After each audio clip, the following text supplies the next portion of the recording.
back. Manitoba Power. I'm D. I'm T. Episode Number 13. 13. Lucky number 13. Lucky number 13. We missed that, or we got 7. Yeah, we got 7 out of the way. Well, I guess we 13. got 12 out of the way. So we got 12 out of the way. 13. Well into the double digits. Perfect. Back from Nationals. Yeah. And what a crazy event that was. Yeah, so you were a coach and a volunteer. Yeah. I pretended to be an athlete and a coach. Yeah. 2-time athlete. How many sessions do you coach? I had 6 athletes in 3 sessions. So that's a pretty busy 4 week. 4 sessions. 5 sessions. Yeah, sorry. Damn. Yeah. So you were all over the place. I was all over the place. Yeah. That's why my results were also all over the place. Yeah. National champ. Yeah. 3rd place. What are we gonna do? What are we hunting? Look. But yeah, and your day was Thursday, so that was pretty heavy into the week. Pretty deep. Deep in the week, you know? Yeah. And then you skedaddled after every session. I couldn't even interview you. Yeah, You're coaching, what the hell? I know. Everybody's like, didn't you compete? Where's your interview? I was like, well, I was holding the camera or I was holding the microphone. Yeah. Then after, because the first day, that's when I was like, oh, we didn't even interview you. Yeah. And then the second day, you went right to coaching Kyla. Yeah, right. And you had two lifters in that session. Yeah, 2 lifters in the session right after I lifted, and I got my awards in on my coaching outfit with my fanny pack and my Yeah. So you're in the thick of it there. Yeah. No, I got lots of comments about why am I doing that? Like, if I want to do good at powerlifting, I probably shouldn't be also coaching at the same time. But I've been in the sport 10 years. I don't think I've ever competed at a meet where I didn't have an athlete. Even going to Worlds, I still have an athlete that I'm always with. Like Gail Ann's always there. So I've never had a meet where it's just me. Yeah. But that's how it is. So, that's the way she goes. But yeah. So bench only. We had some learning things there. You were light. I was way too light. Yeah, we overshot that cut. And I think it's, again, just not paying attention. You know, I didn't have a coach like you handled me, but I got rid of my coach at the start of this prep. Prepped myself, which is fine. I've always done that previous to having this coach. And I probably had one of the strongest preps I've ever had. But there's little things that having a coach helps you with that you don't think about. Yeah. Nobody was asking me, if I was drinking my water, if I was getting my meals in, what my weight was at specific times. So I'm dealing with my athletes and forgetting to check the boxes, to make sure that I'm not overshooting my weight cut. And I ended up dropping a total of 5.8 kilos from Sunday or Saturday to Sunday, I think. Yeah. So, and that was a pretty good, I remember talking to you, I think it was a moderate cut too. Yeah, it wasn't hard. It wasn't hard. So that's good that you didn't go full balls to the walls. It was an easy cut. One of our members, David, he taught me about his gut cut that he does, and I did that for the week, and I'm certain that was an easy kilo right there. And then I did my traditional water cut, which is a nice, pretty simple load. I think it's 2 days out, and then you just cut it based on a certain number of hours. I could have just pushed those hours maybe. Yeah. If I was paying better attention instead of just pissing out 4 kilos. Yeah. Step on scale. I'm like, we're boy. Yeah. So, and that Come obviously, on, 83. The biggest impact I find on any type of weight cut, whether it's losing body fat or water cutting or whatever, is my bench just dies out. My arms, I was in t-shirts that normally are tight, and I'm standing there and I'm just loose on me. Oh no! Right? Oh no! Right? It's not a good confidence builder. But then Sunday to Thursday, I had time to get weight back on. We had time in theory. Well, but So I did get the weight on. I think I weighed at 92.45. That's still, you still had some room there. Which I meant I should have probably eaten more for breakfast and stuff, but the goal now is just not be fat, just cut down. Lose a little. Well, I mean, you still had room in that class. Yeah. 92.5. Yeah. My ideal, when I have lifters is to be around that 0.7 to 0.8. 0.7, 0.8. So, and that's, again, just not paying close enough attention to be I could probably be drinking a little bit of Pedialyte. I could probably have breakfast. Instead, it's I have another client that's cutting weight right now. I have 2 more clients weighing in 4 hours. Yeah, I'm focused on that type thing. But whatever. It's all learning, and just like I did for Worlds last year, I think the easiest option for me is just to be leaner and not worry about cutting weight. But I know I had a really good prep because I was over my weight. Like I'm stronger because I was, 2 or 3 kilos over my weight class. Yeah. So you can still be there, and you can do that same gut cut, but maybe adjust it a little bit. Yeah. Less aggressive. So maybe I'll, like we talked a few episodes, 5 episodes back, about doing provincials. You're going to do provincials. I'll probably do provincials as well. And that could be a trial run because it doesn't matter for me what I do at provincials, and then just refine the cut, right? Yeah. And just get something to play around with then. Yeah. So, but anyways. And even like a train into that meet too. Yeah, train into it. Yeah. So, world champ, bench press. Damn right. So we got I don't know about bench only worlds. I think that's already passed, but master worlds will do bench press in Cape Town. And then I'll put my name in for the open, or not open, 3 lift worlds as well, and see if the other guys are going or not. And then, because the 3rd place in the Masters 3 lift, still they're likely taking 2 people because Masters doesn't fill every class. So I'll probably get to go anyways. And then had I showed up at my best, that 1st or 2nd would have been mine. Oh yeah. So. Well, 2nd was supposed to be yours, but yeah, that was an interesting fact. Like biased because I handled him, and after you were like pretty like that's the way she goes, and I was pissed. But it was just like how the day unfolds with that, of when you get different like jockeying to positions, and that's a most fun part of like bigger meets like a regional, nationals, or worlds meet, of where the coach and the handler has to kind of make those 3rd deadlift changes and build momentum into it. So or like put it all in the 3rd lift. So we were kind of jockeying for like based on the day. Maybe 1st wasn't there, but we're like, okay, let's secure 2nd. And the guy that was in like jockeying for that 2nd position had a little bit heavier deadlift, so he'd be lifting after us. So our game at that point, instead of hunting for the 1st, was to secure that 2nd spot. So then I changed, instead of that hunting, having that placeholder, because I want to see what he would have put in for his 3rd. So then after seeing what he put in for his 3rd, I was like, okay, let's put in 270. You pulled that, like you pulled 272 in training for like fast, relatively. So I was like, hey, 270's there. Then I put that deadlift change in. The bar was loaded, and then you're revved up. You're gonna run through a wall. Smelling salts, back slaps. I was running out there, and they're like, and then whoa. So then the jury had to confirm that like everything was all tightened up and everything was tickety boo. So then that blew like 45 seconds off the door of like just like telling a bull to calm down is like it's really hard. And then after you go, then probably what happened is just like you're so excited, then you just forget like those minor details, like you said. So you windmilled it a little bit, and it just like got away from you. And then so, but still a learning experience of like ideally that doesn't happen again. But like getting into like those scenarios, so that's where we were kind of handcuffed in regards to that, but still 3rd in a stupid competitive 93 class. And I'm gonna say this is probably the first time that class has ever been competitive. There's usually 1 or 2 people that are at the top, and then everybody's like 100, 200 kilos behind. But in the last couple of years, people are aging into M1, and it's getting a lot more competitive, and I expect that to happen every year. So it's going to be a fun class to like go in and like have that pressure on, kind of like what you were saying before. And it's fun to have, it's more fun to be on the other side of that where you pull for a win, but it's also fun to like be in the mix of like, competitive, like strong dudes competing against each other. Cool. All right. But so this episode will summarize day 6 and day 7. We're going to mash them together.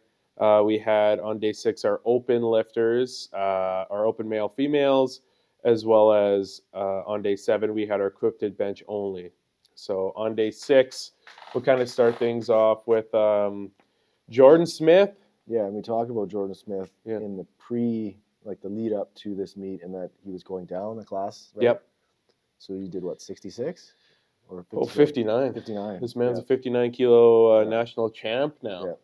So he had a very strong day. I know coming into it, how the day unfolded is the guy that he was really jockeying to beat, and he knew he had to have like a perfect meet to beat him, and then like the other guy would have had to miss some lifts as well.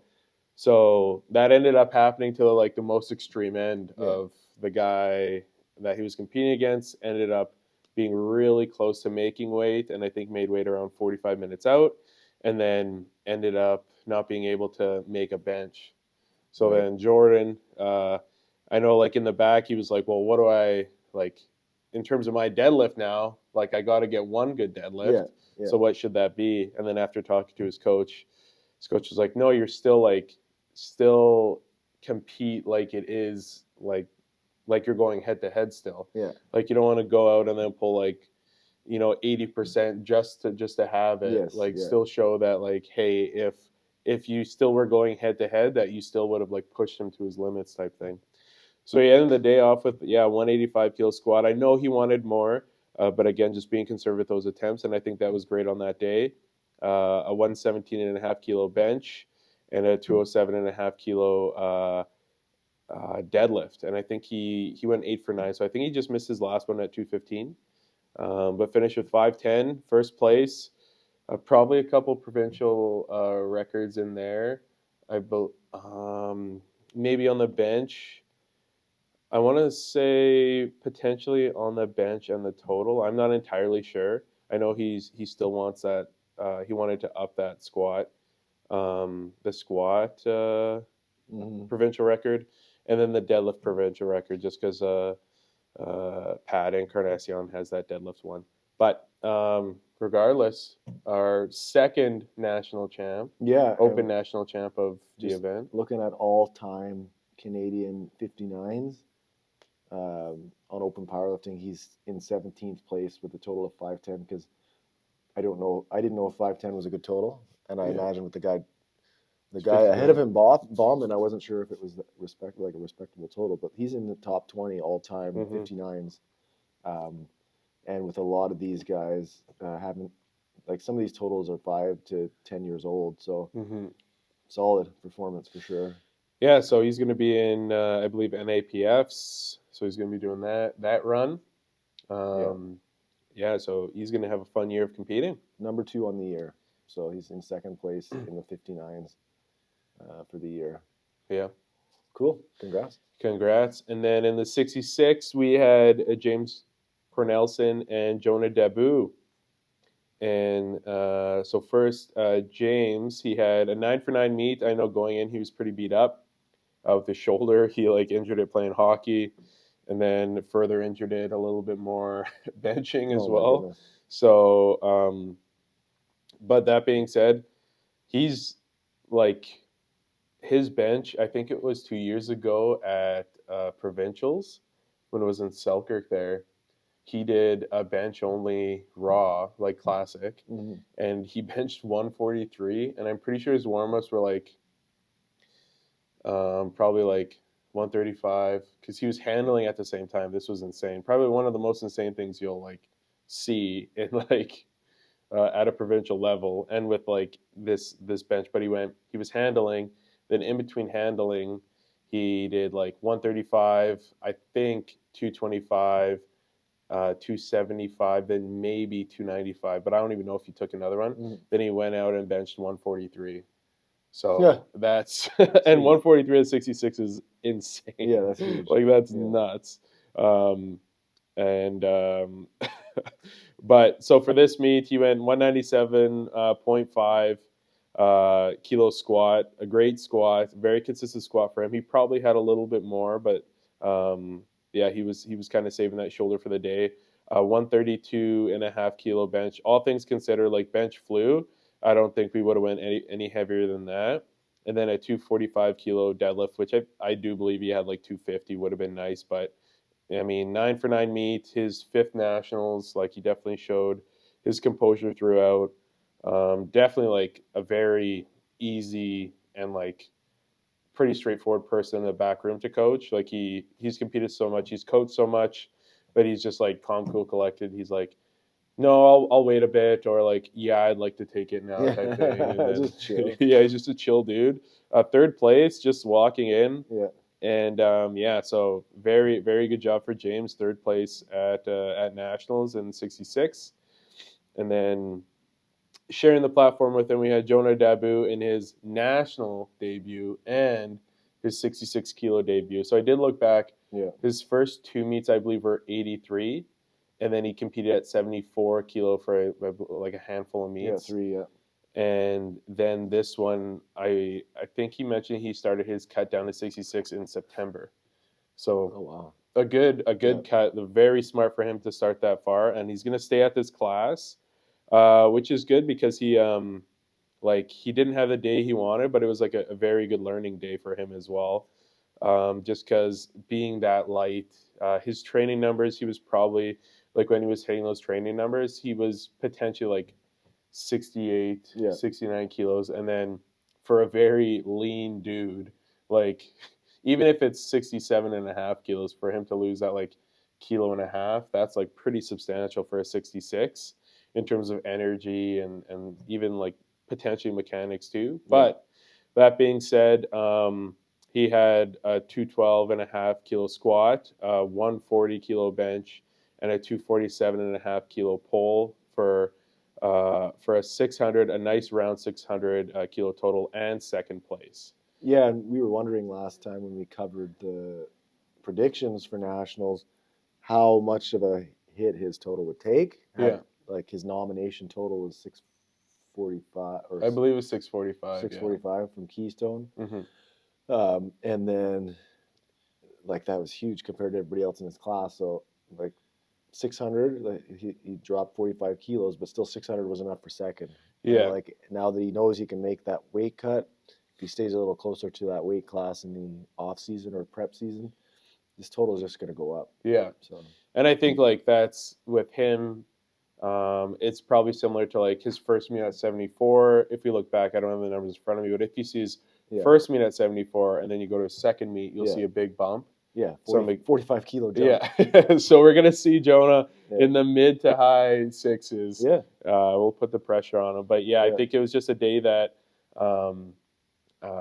like him making weight, it was probably one of the more aggressive weight cuts that he's had, I would imagine, even to 74. So even playing with that, and then just finding of like how like I know when I do weight cuts, it's going to take like a certain amount of time for me to get my legs out from under me. Mm-hmm. So then it's like, is that an hour? Is that after squats? Is that when deadlifts start? Do I start getting my legs now? Like what does that usually look like? So I think he's just going to refine that process, and then next year or his next 66 kilo meet, we'll see a big bump in these numbers too. Yeah. All right, and then on that same session, so this is all the first session. Then we had Monica Guyot, and I am saying her name right. Oh, perfect. Confirmed. Good. In the female open 57. So I can't remember her name. Nicola Ben Langley's wife. Paviglianti. Yeah. So she was actually, I believe, like I don't know how many weeks, but she was pregnant competing. Yes, she was. Yeah. So, and that was in her class. I believe she was originally in the 57 class and is just a monster of a lifter. So Monica just kind of had free reign and just went off here. Had a really good meet, a stellar performance, and a lady that loves competing and has to get capped by her coach in competitions. So, but she did her thing. She squatted 170, benched 80 kilos, and then pulled 192 and a half for a 442 and a half kilo total on the day, and first place in the class. So a national champ, which I know was big for her coming in, and she accomplished that. Had a great day, and I think just like a great momentum builder for her going into maybe NAPFs and like those international meets once again. Yeah, she's increased her total on 5 meets back to back. Yeah. So yeah, those especially from her. Do you know what her GLs were from Nats? No, no, it doesn't show here. Dots. I could tell you You dots. know dots. Did she have the highest dots performance in NBA history? Yeah, this is her. Well, I would assume her weight is a little bit heavier, but not enough to really take away from the fact that she put on 6.5 more. Yeah, because I wonder what her GL points, if you can find it. Do you have a GL point calculator? I could ramble for a bit. GL point. Yeah, because then I imagine she bumped up that. But we have Dan the man with that insane bench press. And now he's even benching more than that in his training in the last 2 weeks. So that's pretty hilarious. He drove straight home just to load more weight. Yeah. The Cornerstone barbell cameras were catching him doing the national record. But yeah, so we had 104. That's hers? Right? Is that right? Yeah.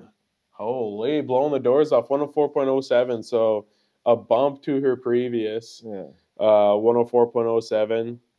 So definitely, I think, I'm not sure what Dan's was. I don't know. I believe Dan's was in like 103 to 104 and a half something. But that being said, yeah, so she's improving on that buffer of her previous NPA GL score record. So 104.07, a nuts GL.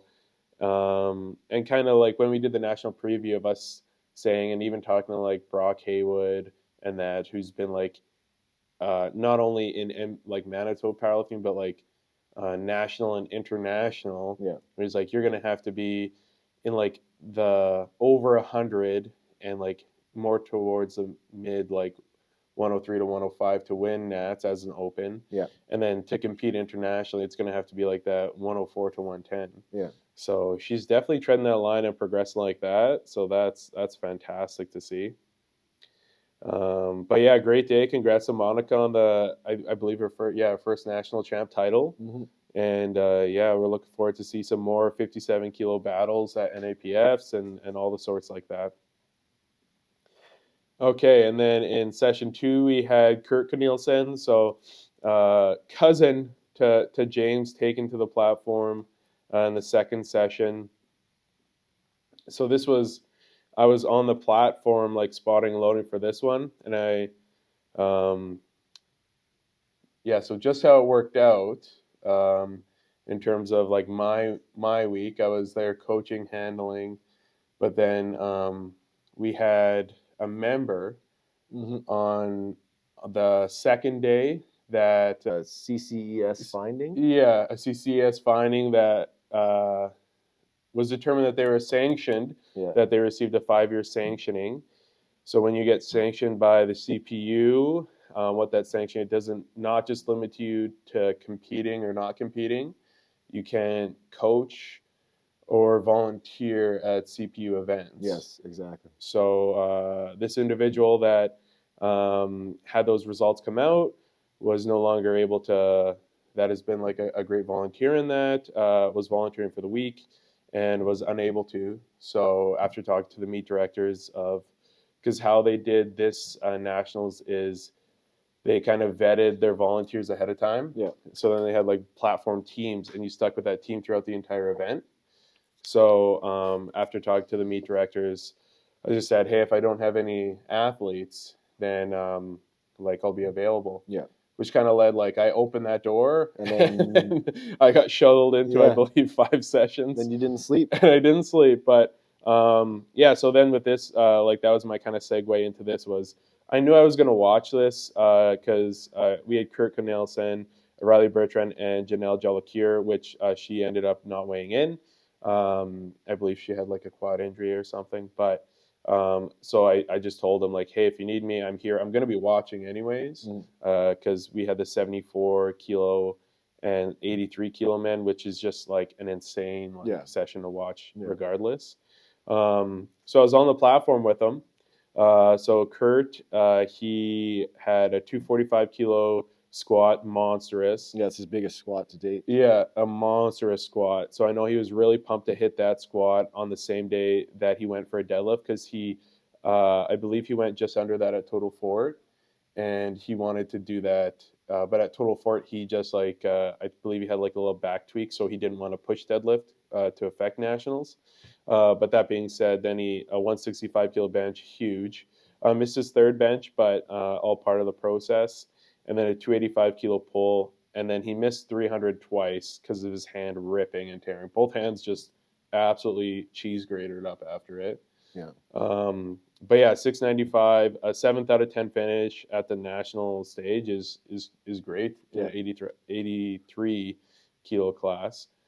And next we had Riley Bertrand, an 83. I believe his last couple meets were 93. So he dropped down to 83. I believe it was a fair, probably around the same time Jonah did, probably around September, maybe even earlier. He made that drop to 83, and he blew the doors off with a 260 kilo squat, a very good squat. I believe he missed his second or his first. Missed his second. Yeah. And then he finished it off, came back, charged the gates, and hit 260.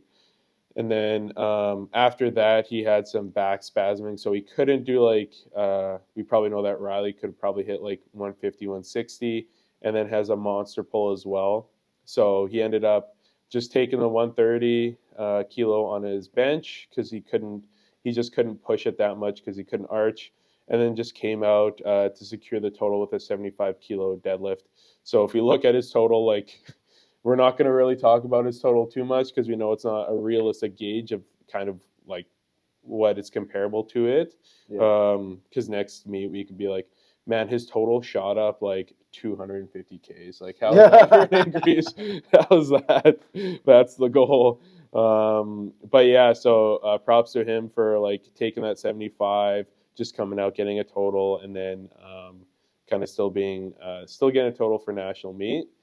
Yeah, and then like I said, Janelle didn't end up weighing in, but that was day 6. So Friday was a busy day for the opens, a great day for the opens, and then going into Saturday. So the final day, for some reason I only thought it was 6 days because I just did Sunday to Saturday. Oh yeah. But that was a big mistake on my part because there was 7 days. It was all a blur to me. Yeah, I bet it was. Yeah. But we had our equipped benchers. So we had 1, 2, 3, 4, 5, 6 benchers, and out of the 6, only 2 of them went 3 for 3. And although with bench, maybe in a bench session only, and that is one thing that I noticed more so on this one than to like the prior 2 nationals I was at, is in like a bench only session, everything is kind of highlighted, like the technique and the commands wise. Because in like a 3 lift meet, they don't, and I'm not saying the judges aren't paying as much attention, but the judges maybe don't have the squats and the deadlift, like they don't have maybe that like fatigue or that awareness that they have more on their plate to like kind of focus on. Right. Whereas if it's just a bench only session, like everything is focused on like every micro movement that you're doing. Oh yeah, I noticed that. Yeah, on day 1, yeah, there was the rattlesnakes, the everything of holding it for longer, and kind of everything just being like hyper fixated. So to get 3 for 3 in a bench is great. In like a classic bench is fantastic, but equipped bench and like these flights were really fast too. So to go 3 for 3 in these were pretty insane, I think. So, but David, his 4th. He almost competed as many days that he was there. Yeah, that guy. 4 different events, 4 different gold medals. Bringing home the hardware for MPA in the 66 class once again. M3 finished with 85. So I believe I can't remember how he said it. I think in his classic he hit his first and his third, and with this one I think it was his first and his third he hit, and this one he hit. No, sorry. In his classic, I think he went. He got his first and second, missed his third, and then in his equipped, he got his first and third, and then missed his second. So he finished the day, or vice versa. But regardless, he finished the day with 85 kilos for first place. Then we had Mr. Brock Haywood. The man, after his almost 15 years off. His last nationals was 2012, and he was pretty pumped up about it, meaning that he's like, well, I'm more injured now. Um, he really wanted more. So with him, he couldn't really hear the start command off the get go for his opener, so he had to hold it for longer. And he actually vocalized like, "Did you say start?" Like, could you imagine holding that weight overhead and being like, "Can I start now?" So he ended up not getting his opener, got his second, smoked it on his second, and then we went for a third. But I think just like on the day that, like, given those circumstances, like it wasn't there. But 122 and a half kilos as an M3, monstrous. I know he wanted three, or he wanted two lifts, sorry. So I believe he's gonna at provincials. I'm hoping he does it just to like kind of chip away at that provincial record, because he did reset it or kind of refresh it with the 122. And then we had Dean in the 83 kilo class. He had some big aspirations of chasing down that the national record with the guy that he was with. And in that one, he although he failed to register a total, he didn't get any of his benches. Like that is a gamble with like chasing something. And I think Jeff Butt, like I talked to a number of his athletes and him as well, and he's like a big advocate of like, you don't necessarily come to nationals to go 9 for 9. Like if you're like when we talked about previous scenarios where you may have to go 9 for 9 to make a competitive to make yourself competitive for a podium. Yeah. But if you're chasing first or totals or records or pushing yourself, like the goal is to like empty the tank at a national meet, right? Yeah. So I think that was a good way of summarizing it too. With Dean, he's like, hey, his first one, I think after talking with him, he's like, I don't think it was really heavy enough just because he couldn't get a good touch. Right. And then the other ones, a couple of lifters noticed. I don't know if you noticed that the bench seemed a little bit lower. I've been training on that specific bench. Yeah, because you have the Model here, 2. Yeah. Model 2 here. Yeah. But yeah, I could see that for something like an Alico or something, because there's a range for what's allowed. Yeah. Right? It's not your bench has to be this high. It's between this and this. So yeah, it could be a little bit lower. Yeah, so I think a couple of the benchers noticed that it was a little bit lower. So I think with him, he got a couple butt calls on it. And I'm not sure if it was him or another person in his class that made a lift and then got it overturned, which is tough. That's a tough pill to swallow. Yeah. But regardless, he'll be back probably at provincials, chasing that record down. I believe he's got it. But yeah, we'll see him soon. And then we had Jeanette Sitar in the 76 kilo M2 and had a fantastic day. So she got her 92.5 kilo, that monkey off her back.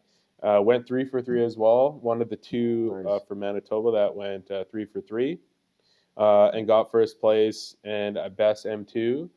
But yeah, although she was the only one in her class, like that's like in terms of getting 3 for 3 in equipped and getting the numbers that she came to and being there kind of all week as well. That was a great outcome for her. I know she was really happy with that. So big congrats to her. And then in our masters as well, we had Sue Haywood in the 76 M4, which she had some challenges making weight after getting sick and kind of competing prior. I think she was a little bit closer. Well, she was closer to the weight on this day. Made weight at like the final second that you could. Yeah. The result says weight class 76, weight 76. Yeah, right? So she was right there. So and then you have 30 minutes. So you have up until 30 minutes out for the final weigh-in. So she made weight at 29 minutes 59 seconds, or sorry, 30 minutes and 1 second, I guess it would be, whatever it is. Yeah. She made it right on the dot. So with like equipped lifting, like you have to warm up the shirt as well. You can't just put it on cold and then like try and like hammer out. So with her, she didn't even have time to warm up the shirt. So she actually just came in without a shirt, bench 40 kilos, and then attempted 42, and it wasn't there. And we just timed out our third to give the rest of the competition like that time to recuperate, between attempts. But that being said, she still got first place, was still able to like kind of go through her record hound kind of trajectory of taking everything. And then her big thing is, and for those that don't know, I believe we talked about it quite a bit, but her and Matt Bowen organizing Commonwealths in Winnipeg next year. Next year. A big meet that we're gonna probably cover like months and months in advance is nationals next year. Yes. Because there is gonna be a ton of drama in a good way of like maybe a change of weight classes, more like that's going to be one of the biggest open nationals for sure. Yeah, everybody wants to do this Commonwealths because it's in Canada, it's in Winnipeg, and then like you mentioned, and most people noticed that this current nationals was very junior and master heavy because all the opens did the PEI nationals a few months ago to qualify for their events. The next nationals next year in Newfoundland, right? Or where is it? St. John's. St. John's? Yeah. Yeah, it's going to be massive. Yeah. Like massive. It's going to be crazy. So I'm looking forward to all that, seeing all the battles for like all those podiums. It's going to be insane. Yeah. And then our last lifter took to the platform in Flight B. So she finished the day off. This is Bailey Gogolik. She did 84, so I believe she was 76 in the equipped session 3 lift, and then she went to 84. So she had the luxury. I think she said that she had like all you can eat sushi the night before. So she's like, yeah, I had a ton of room. So she's like, why not? Yeah. So she was able to like, because I know coming into the 3 lift, she really had her sights set on 132, and just with like everything that was going on, it wasn't there that day. But she hit 132 and 3 for 3. Perfect. So really fantastic outcome for her. Took first place in her class as well. So I'm pumped to see after Keystone, because she's competing classic and Keystone. But I'm really excited to see like her equipped journey of how these numbers just keep as she gets more into the gear and more like used to that stuff. How her numbers just shoot right up. And she's one of the only open equipped lifters we have in Manitoba right now, right? Like no pressure, Bailey. No pressure. Yeah. But no, yeah, she definitely had a great performance all week, and yeah, I'm excited to see like hopefully she competes at next nationals and just to see what that turnout is. Yeah, cool. All right, so that's episode 13. That's the wrap. That's all of nationals. That's all of nationals. Nationals 2025. Crazy. Over. What a week. Done. Yeah. Yeah. We did good. We should have had a summary of like all the golds, silvers, and bronze and what did we do? Let's pull it up. Pull it up real quick. I can do it. Let's see how we did. But Manitoba powerlifting. A fantastic showing for Manitoba. We had 17 gold medals. Heck yeah. 11 silvers. Nice. 4 bronze. And it looks like we won 3 best lifter awards and one runner up to the best lifter. Yeah, that would be Dan. So I'm wondering about this because you said that Jeanette also got a best lifter. Yes, in the M2. Okay. Do these count the M's? Because my team got 3 best lifter awards. Yeah, I'm actually not sure if like the equipped side or the bench only side counts to that, because I know Dan got the runner up to best open bench to Shane Martin. Right. Okay. Yeah, an absolute machine of a bencher, Shane Martin. Yeah, Shane is probably the second best bencher in Canada. Yeah. Yeah, and then next to Garrett. Garrett, cool. But that was a really fun day too. Yeah. But yeah, so that's Nationals 2025. Next time we'll be talking about the one, maybe some other things. Yeah, the one lifting preview or meet preview. Yeah. So cool. All right. See you guys in the next episode. See ya. It's caught in the crossfire. It's caught in the